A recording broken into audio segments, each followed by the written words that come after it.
ତମେ ଆସନ୍ତନି, ତମେ ଆସନ୍ତନି ଫଗୁଣର ଗୋଟେ ଗୋଲାପୀ ସଞ୍ଜରେ, ଦୋଳ ପୂର୍ଣ୍ଣିମାର ନାଲି ଅବିର ମୁଠେ ହେଇ, ଅଥବା ହୋଲିର ଖରାବେଳିଆ ମଧ୍ୟାହ୍ନରେ ରଙ୍ଗ ପିଚକାରୀ ଆଉ ବାଲ୍ଟି ଭର୍ତ୍ତି ମୁଣ୍ଡ ଫଟା ରଙ୍ଗ ହେଇ।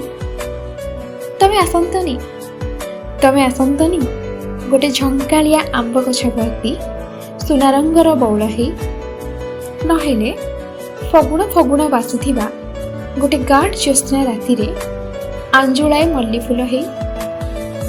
ମୁଁ ଜାଣେ ମୋର ଏତେ କଥା ଶୁଣିବା ପାଇଁ ତୁମ ପାଖେ ଆଦୌ ସମୟ ନାହିଁ, କିନ୍ତୁ କେବେ ଯଦି କିଛି ଦେବାକୁ ଚାହିଁବ, ମୋ ପାଇଁ ଆଣିଦେବ ମେଞ୍ଚାଏ ଅବିର ଗୋଟେ ଗୋଲାପୀ ସଞ୍ଜରେ, ଆଉ ହୋଲିର ଟାଣୁଆ ଖରାକୁ ଖାତିର ନ କରି ମୋ ହାତରେ ଧରେଇ ଦେବ ପିଚକାରୀ ଆଉ ରଙ୍ଗ ପାଣି। ଏମିତି ଗୋଟେ ଜୋଛନା ରାତିରେ ମୋ ବେଣୀରେ ସଜେଇ ଦେବ ସୁନେଲି ବଉଳ, ଆଉ ଆସିଲା ବେଳେ ଆଣିଦେବ ଆଞ୍ଜୁଳାଏ ମଲ୍ଲି। ଆଣିବ ନା?